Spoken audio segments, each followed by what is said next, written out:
Welcome to the Water Margin Podcast. This is episode 109.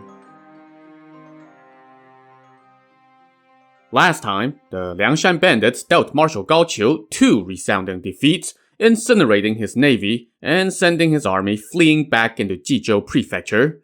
As he was sitting around mired in worries, the imperial envoy Wen Huanzhang arrived, carrying a second decree of amnesty for the bandits.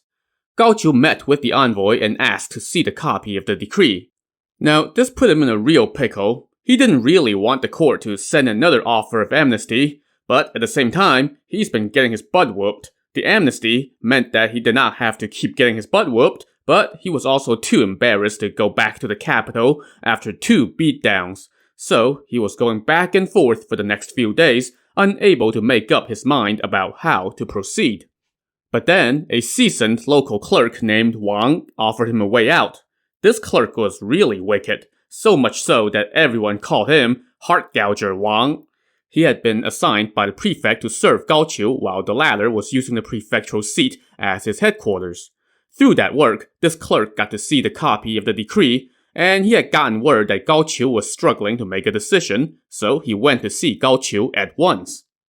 "Sir, no need to worry," Clerk Wang told Gao Qiu. "I saw a way out in the decree. Whoever drafted that language must be on good terms with your excellency, because he left a back door open for you." Gao Qiu was surprised and asked what this back door was. Clerk Wang said, "The most critical sentence in the decree is this: Purge Song Jiang, Lu Junyi, and others' past offenses. They shall be forgiven." That is a sentence with a double meaning. If you pause after purge Song Jiang, then that becomes a separate sentence from Lu Junyi and others' past offenses. They shall be forgiven.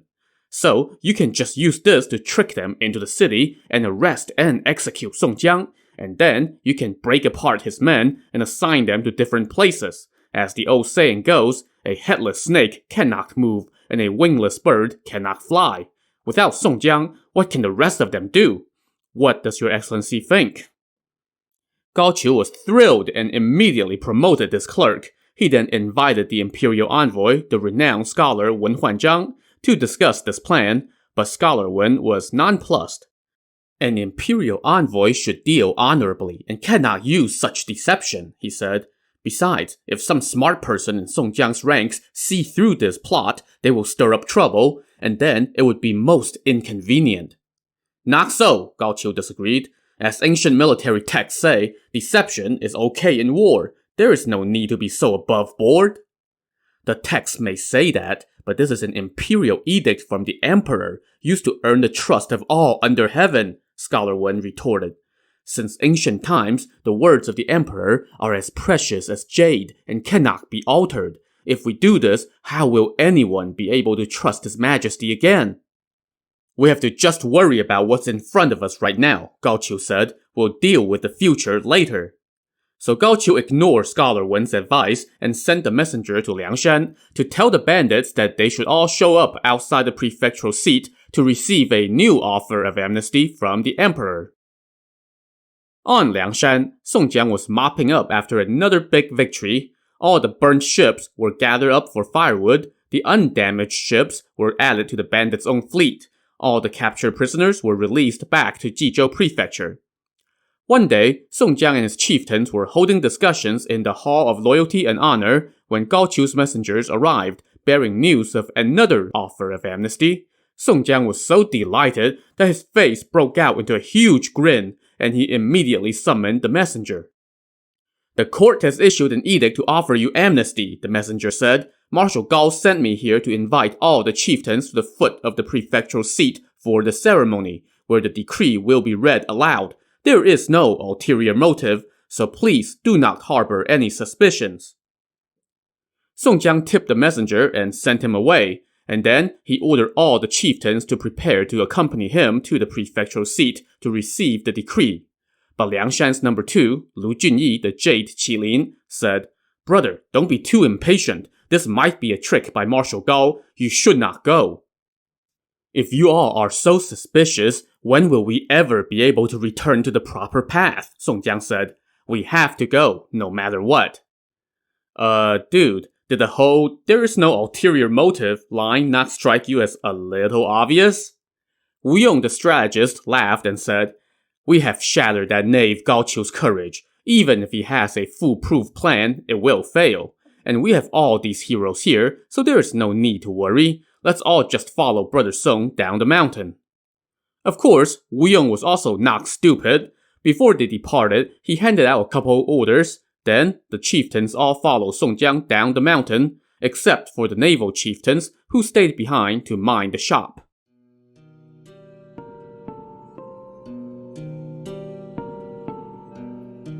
Back in Jizhou Prefecture, Gao Qiu told his commandants to bring their armies inside the city and lie in wait. He then ordered that all the banners be removed from the top of the city walls, except for one big yellow banner over the north gate, bearing the characters, "Heavenly Decree." He then waited atop the wall with other officials and a party of envoys bearing the imperial decree. Later that day, the chieftain Zhang Qing the Featherless Arrow led 500 riders past the city on a reconnaissance mission. They rode around the city once and then rode off to the north. Soon thereafter, Daizong the Magic Traveler came on foot and took another look around. The guards on the wall notified Gao Qiu of these developments, and Gao Qiu personally headed to the wall, flanked by 100-some people. Under the shade of a large canopy, they waited behind an incense table. In the distance, Song Jiang and his chieftains appeared from the north with trumpeters, drummers, and flag bearers leading the way. All the chieftains followed in formation. At their head were Song Jiang, Lu Junyi, Wu Yong, and Gong Sun Sheng, the top 4 leaders of Liangshan. Remaining seated atop their horses, they now bowed to Marshal Gao from their saddles.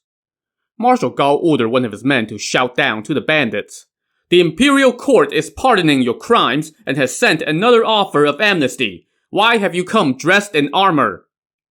Song Jiang told Daizong the Magic Traveler to go to the foot of the city and reply, "We have not yet tasted the court's kindness and do not know the content of the decree. That is why we did not dare to shed our armor yet. We hope the marshal will oblige us. Please call the city's civilians to the top of the wall and listen to the decree with us. Then we shall remove our armor and thank His Majesty's kindness." Gao Qiu decided to play along, so he summoned the civilians of the city and rushed them all to the top of the wall. Momentarily, Song Jiang and company could see that the top of the wall was indeed brimming with civilians. Only now did they ride forward, and at the sound of a drum, everyone dismounted. At the sound of another drum, all the chieftains walked to the foot of the city, while their lackeys kept a watch on their horses. When they were about an arrow's flight away from the city, they stopped and stood at attention. As another drum sounded, they all bowed and awaited the reading of the decree. From atop the wall, an envoy unrolled the decree and started reading aloud. "Edict. Each man's character is unique, and a state has only one essential morality. People who behave well are proper citizens, and those who do evil are rebels. For the latter, no good fate lies in store. We can only pity them. We have heard that a band has congregated on Liangshan for a long time, unresponsive to kindly exhortations to restore goodness to their hearts. We dispatch our emissary with this decree. Purge Song Jiang, Lu Junyi, and others past offenses, they shall be forgiven. Let the leaders report to the capital to give thanks. Let their followers return home. Reject not the imperial decision. Let the emperor's benevolence expunge wickedness and restore righteousness to your hearts. Oppose not heaven's will to replace the old with the new. Let this decree be proclaimed for all to know." At the foot of the wall, as soon as the strategist Wu Yong heard the words, "Purge Song Jiang," he looked at Hua Rong the archer and said, "General, did you catch that?" Hua Rong indeed heard it, and he caught Wu Yong's meaning. As soon as the envoy finished reading the decree, Hua Rong shouted, "If you won't pardon my brother Song Jiang, why should we submit?" As he spoke, he let fly an arrow and it struck the envoy in the face. While the people on the wall rushed to the envoy's aid, the bandits at the foot of the wall shouted, "Attack!" and showered the wall with arrows. Seeing things go south, Marshal Gao quickly took cover and gave the order to spring the trap. His troops now poured out of all 4 gates, But just then, drums started beating from Song Jiang's ranks, and all the chieftains got on their horses and rode away. The imperial troops gave chase, but they had only gone a couple miles when suddenly they heard the sound of cannons behind them. The next thing you know, two bandit armies appeared. From the east came Li Kui the Black Whirlwind, leading a battalion of infantrymen. From the west came Hu Sanniang, the 10 feet of steel, leading a squad of cavalry. The two forces converged on the imperial troops. The imperial soldiers quickly retreated, fearing further ambushes. Song Jiang and company now turned and joined the three-prong attack. The imperial army fell into disarray and rushed back inside the city, but not before losing a good number of soldiers. Song Jiang and the bandits then fell back and returned to Liangshan.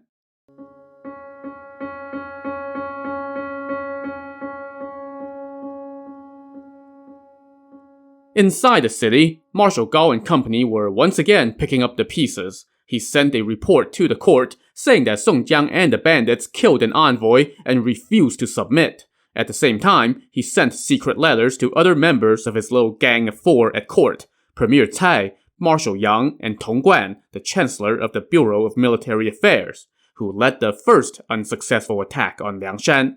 Gao Qiu asked the premier to inform the emperor and send along provisions and reinforcements to help apprehend the bandits. When this version of the story got to court, Premier Cai informed the emperor, and the emperor was very displeased at being snubbed yet again by these upstarts. So, he ordered more troops to be mobilized to help Gao Qiu. Marshal Yang also called up 2 generals from the imperial divisions and put them in command of stout troops to go help Gao Qiu. These 2 guys were drill instructors in the Imperial Guard. They had rendered significant service to the court and were renowned throughout the land for their skills. On top of that, they were also Gao Qiu's confidants. Upon receiving their orders, these 2 drill instructors went to take their leave of Premier Cai, and he told them, "Be careful, and may you succeed quickly. Then you will no doubt be given important posts." The 2 generals now called up some crack troops who were seasoned in fighting on land and water. They then went to take their leave of Marshal Yang, who gave them 5 good horses to be used in battle. The next day, the 2 generals headed out with 3,000 men each, along with a rear guard of another 1,000 troops. As they marched out of the city, the 2 generals were looking quite the magnificent warriors, drawing cheers from all the civilian onlookers. Once they said goodbye to all the officials, this army headed straight for Jizhou Prefecture.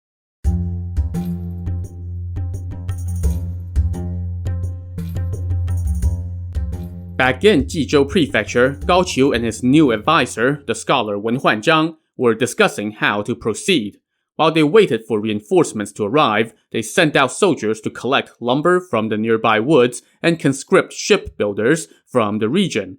The lumber and the builders were all brought to Jizhou as Gao Qiu began to build himself yet another fleet. At the same time, he put out recruitment posters to enlist men for another navy. Now, inside the prefectural seat, there was a traveler staying at an inn whose name was Ye Chun, and who was well versed in shipbuilding. He was not from this area. He was traveling to Shandong province, but got robbed by some Liangshan lackeys when he was passing through. So he became stranded here without enough money to get home. When this Ye Chun heard that Gao Qiu was building another navy with the intention of attacking Liangshan, he drew up some ship diagrams and went to see Gao Qiu. After they exchanged greetings, Ye Chun said, "Your Excellency's last attack did not succeed because your ships were commandeered from all over. They used wind and oar power, neither of which is reliable. They were also small, low-lying, and narrow, so it was difficult for their crew to fight on board. I would like to offer another idea. If you wish to bring these outlaws to heel, you must first build hundreds of large ships. The largest should be the big paddle wheelers. It has 12 paddle wheels on each side and holds several hundred men. Each wheel is turned by 12 men using foot pedals. A bamboo screen along the gunwales protects against arrows, and there are towers on deck for archers with winches and pulleys attached. Just give the signal and all 24 paddle wheels will begin to turn, and the ship will move as if it were flying. Other ships cannot stand in its way, and if you encounter enemies, fire your arrows from the deck. Where will your foe be able to hide then? The second-tier ships are small wheel paddlers. Each has 12 paddle wheels and can hold more than 100 people. The front and back of the ships have long spikes, and both sides are equipped with towers for archers and protected by bamboo screens.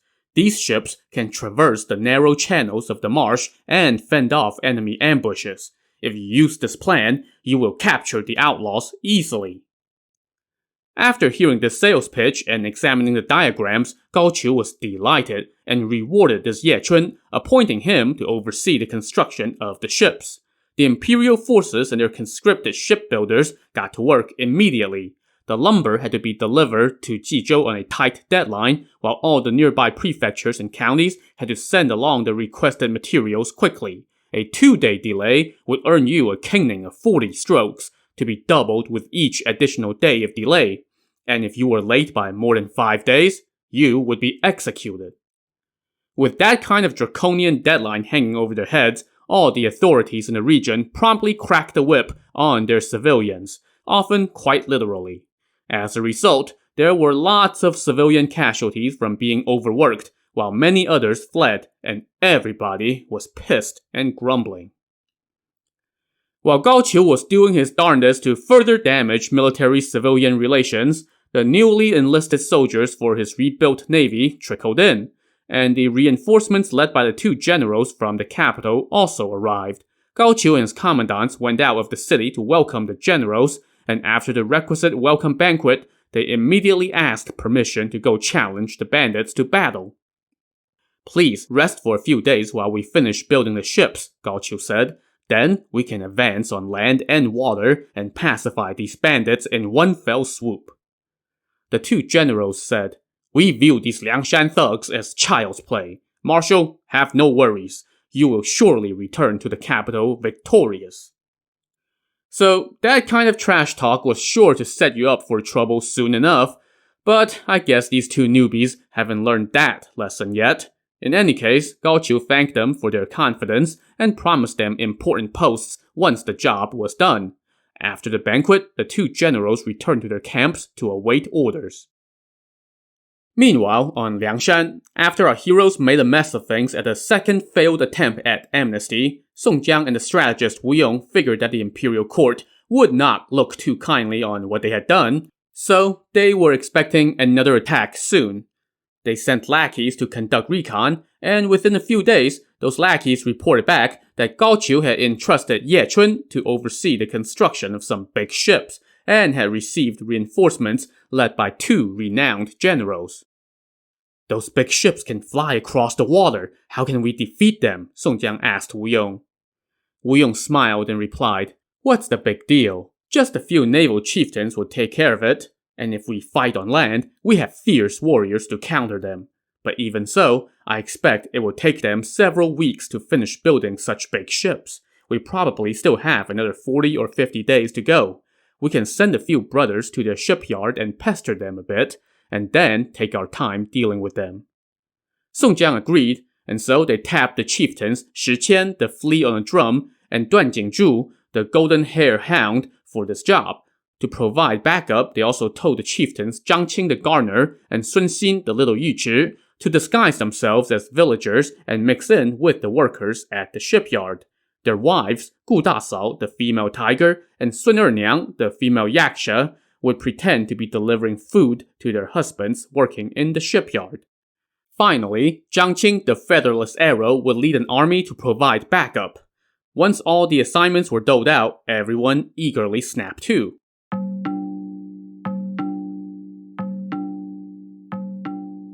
Back in Jizhou Prefecture, Marshal Gao had conscripted thousands of civilians to build 100 large ships, and they were put to work in shipyards that dotted the eastern half of the prefecture.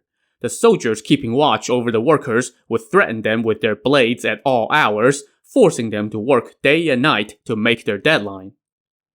When the chieftains Shi Qian, the flea on a drum, and Duan Jingzhu, the golden-haired hound, slipped into the shipyard, Shi Qian said to Duan Jingzhu, "The other 4 chieftains on this mission are going to set the shipyards on fire. If we do the same, it won't make us look superior. Let's just lie in wait here. As soon as the shipyards catch fire, I will go wait by the city gate. Relief forces will no doubt rush out, and I will take that opportunity to slip into the city and start a fire atop the watchtower. You can go to the feed depot on the west side of the city and start a fire there. That way, they will be under siege from both ends, and that will give them a good scare." And so, they stashed some fire-starting material and went to find a good hiding spot.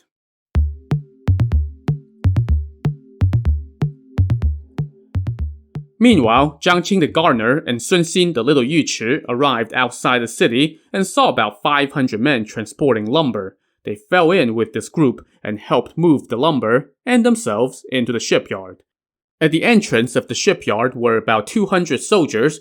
They were all carrying short broadswords and wooden staffs, and they used the staffs to beat the laborers.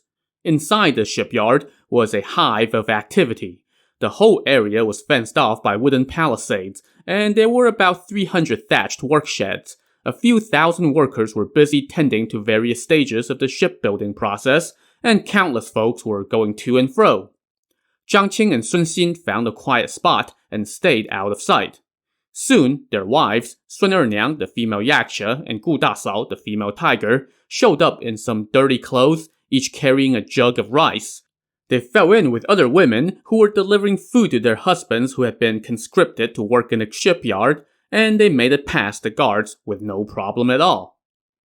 As evening descended, the only light in the sky was the bright glow of the moon, and yet most of the laborers were still busy working. As 9 p.m. approached, a fire suddenly broke out on the left side of the shipyard, courtesy of Jiang Qing and Sun Xin, followed by a fire on the right side of the shipyard, courtesy of their wives. Soon, the thatched huts were all ablaze. The laborers started shouting in panic, and they knocked down parts of the palisades and ran for their lives. Inside the prefectural seat, Marshal Gao was roused from his slumber by urgent reports of a fire at the shipyards. He hurriedly got up and sent troops out to help. The two newly arrived generals led their units and rushed out of the city, but not long after they took off, another fire broke out, this one in the watchtower atop the city wall. Marshal Gao now personally rode to the scene to direct the firefighting effort, but then he got word that another fire was consuming the feed depot on the west side of the city, lighting up the night bright as day, so he sent his two generals over there instead.